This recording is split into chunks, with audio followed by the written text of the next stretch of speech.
All right, lots to talk about tonight regarding some new developments just over the last few hours, and this is big. It started when the feds today shut down Megaupload, the file sharing service that apparently has more than 150 million registered users and 50 million daily visitors. Now it's accused of taking away $500 million from copyright holders. So the founders and employees of Megaupload have been charged by a U.S. grand jury with copyright infringement, and at least 7 of them have already been arrested. Agents have also served at least 20 search warrants across the globe. Now, in response, the largest attack ever by the hacktivist group Anonymous. They attacked and successfully shut down the sites for the U.S. Department of Justice, the U.S. Copyright Office, Universal Music Group, the Recording Industry Association of America, and the Motion Picture Association of America. Now, you may have heard of some of these anonymous-related hacks in the past to take down other government websites, but never have they gone after so many at once. So right now I've got Barrett Brown, founder of Project PM, also a man who's worked with Anonymous on various operations. He's in Dallas, Texas right now. Barrett, I just want to confirm first that this is indeed the largest ever attack. Is that right? It seems to be an attack of that nature. There were a number of targets, high-profile targets, that were taken down in some instances for quite a while. There were a number of lesser assaults on whitehouse.gov, defense.org, defense.gov, and a certain French music industry association as well that was taken down. I think it's still down, actually, as of this time. All right, so I know that it was the U.S. Department of Justice that actually announced this retaliation, I guess, against Megaupload, and then you guys went after U.S. Justice Department. Talk to me about why you picked some of the other websites. I think I have a hunch that it might have to do with SOPA and PIPA, and then also what can we expect next? I've been keeping my eyes here on whitehouse.gov, but what's on the horizon here? Well, these DDoS attacks are all being perpetrated under the banner of Megaupload, and so from that you can sort of see the extent to which this was prompted. These reactions were prompted by Megaupload going down. And about 7 minutes, within 70 minutes of Megaupload's raid and new status having been announced, Anonymous put out a press release and had already taken down justice.gov and then a few others. So obviously it couldn't have come at a worse time in terms of the government's standpoint. They could not have chosen a worse time to take down Megaupload, coming as this is the day after all of these websites blacked out in protest of SOPA. And this, obviously, the Megaupload issue definitely falls into that on the other issues. So now, in addition to everything that was planned in terms of attacks and chaos for today, several effective operations, were done on the banner of Operation Megaupload. Now, in the meantime, over at my group, Project PM, which includes some Anons and some others, we launched, likewise, as Russia Today reported earlier today, and as Washington Post is about to report, another operation called Operation Donkey Punch. This is predicated on the idea that here we've had a number of congressmen switch their votes in a period of 24 hours based on the blackout, participated in by Reddit and others.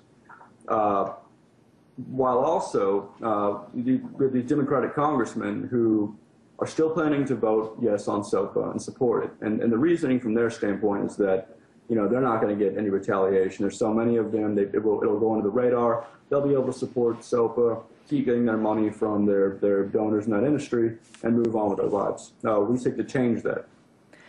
Now, I should fill our viewers in. First of all, that's a very interesting name for your operation. I won't say it again. But just for our viewers, I want to fill them in just in case they have been sleeping this week. SOPA and PIPA, the Stop Online Piracy Act proposed in the House, and the Protect IP Act proposed in the Senate.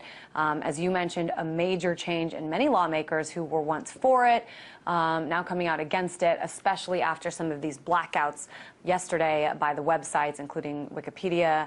Google had a symbolic blackout.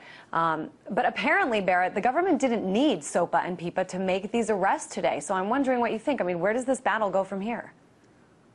Well, I think what it illustrates is that even without SOPA having been passed yet, the federal government always had tremendous powers to do some of the things that they want to do.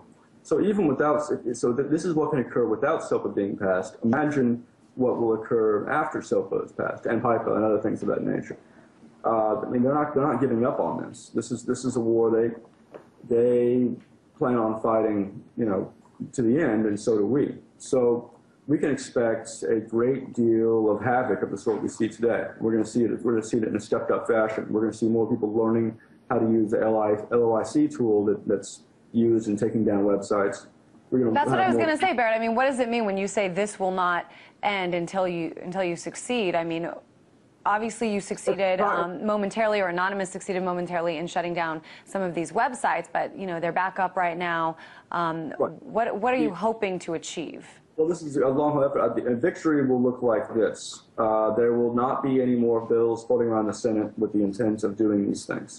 There will be, in fact, new bills put in by the few sort of technocratic members of the Congress that will specifically seek to stop these sorts of things. And it's not going to end for a while, this process, by which, I mean, it's going to be impossible for us within just a few weeks or a few days to prevent any more of these bills to go forward and to prevent things like Megaupload from being raided. But we can get to that point, and it's a number of steps. And the first step is showing people that are lobbyists, that are congressmen, et cetera, that it's not going to be practical to be on their side, because in the long term, this is the winning side, ours. Now, I want to ask you, I mean, I know you haven't said whether or not you've participated in today's attacks. Give you the opportunity to say that if you want, but even showing your face on here, Barrett, I mean, what happened today is certainly illegal. Why are you willing to show your face? Why are you willing to come out and talk about this and affiliate yourself with what's going on here? Well, my name's been openly used since my Project PM days early on, before I got involved in Anonymous, and I've remained, you know, I don't, if I don't care about the rules of America, you can imagine how much I care about the rules of Anonymous, you know. So I go with my face. Also, I'm more useful as a name fag than I am just as another person with his name hidden. Have you been approached by the government at all? I have approached some of them. Oh, interesting. And they have never come to talk to me. There was a Pentagon investigation that you guys reported on that was in reference to something I had kicked off against them, and they never came and talked to me. No one talks to me. I'm a very lonely person. Interesting. So I guess just finally, you know, Barrett, what should we be watching for here? What should we expect to happen next from the angle of Anonymous? You know, what are they going to do next? I see whitehouse.gov is still up. Do you think that is going to be successfully taken down tonight? If Anonymous is smart at this point, they'll see what's worked in the past few days, because it wasn't just Reddit and all them going down that prompted so many of these this massive switch in people who are supporting SOPA in the Senate and the House. It was also, you know, just minor grassroots techniques. And as we go forward, we're going to keep finding out which of these techniques has the most bang for your buck value. And so as we refine our methodology and as we split into small groups that can work together better and more efficiently, there's going to be so many things going on that it's going to be impossible to assess. All right. We do hope you keep us posted on what's going on. RT.com is certainly reporting on the very latest in all of this. It was big news today. Once again, the biggest hacking attempt takedown by Anonymous in its history. Founder of Project PM, Barrett Brown. Thanks so much.